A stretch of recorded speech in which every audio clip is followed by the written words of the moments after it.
Matthieu, chapitre 9. Jésus monta dans une barque, traversa le lac et se rendit dans sa ville.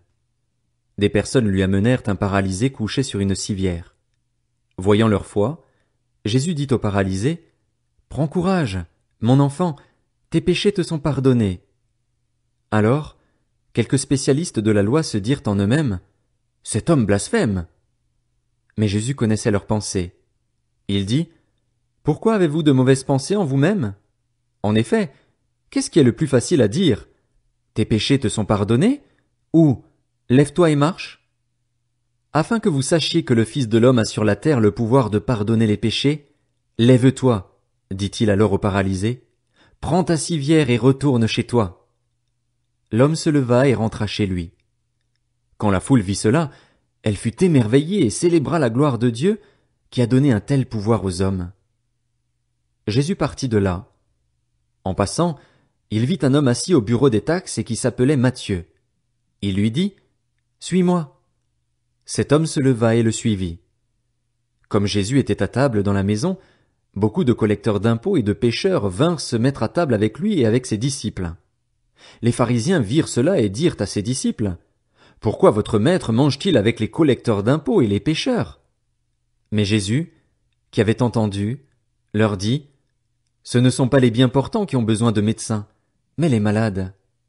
Allez apprendre ce que signifie « Je désire la bonté » et non les sacrifices. En effet, je ne suis pas venu appeler des justes, mais des pécheurs, à changer d'attitude. » Alors les disciples de Jean vinrent vers Jésus et dirent, « Pourquoi nous et les pharisiens jeûnons-nous, souvent, tandis que tes disciples ne jeûnent pas? » Jésus leur répondit, « Les invités à la noce peuvent-ils être tristes tant que le marié est avec eux? Les jours viendront où le marié leur sera enlevé, et alors ils jeûneront. Personne ne coud un morceau de tissu neuf sur un vieil habit, car la pièce ajoutée arrache une partie de l'habit et la déchirure devient pire.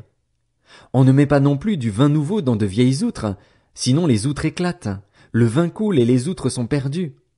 Mais on met le vin nouveau dans des outres neuves, et le vin et les outres se conservent. » Tandis qu'il leur adressait ces paroles, un chef arriva, se prosterna devant lui et dit, « Ma fille est morte il y a un instant, mais viens, pose ta main sur elle et elle vivra. » Jésus se leva et le suivit avec ses disciples. C'est alors qu'une femme qui souffrait d'hémorragie depuis 12 ans s'approcha par derrière et toucha le bord de son vêtement, car elle se disait, « Si je peux seulement toucher son vêtement, je serai guérie. » Jésus se retourna et dit en la voyant, « Prends courage, ma fille, ta foi t'a sauvée. » Et cette femme fut guérie dès ce moment. Lorsque Jésus fut arrivé à la maison du chef, il vit les joueurs de flûte et la foule bruyante.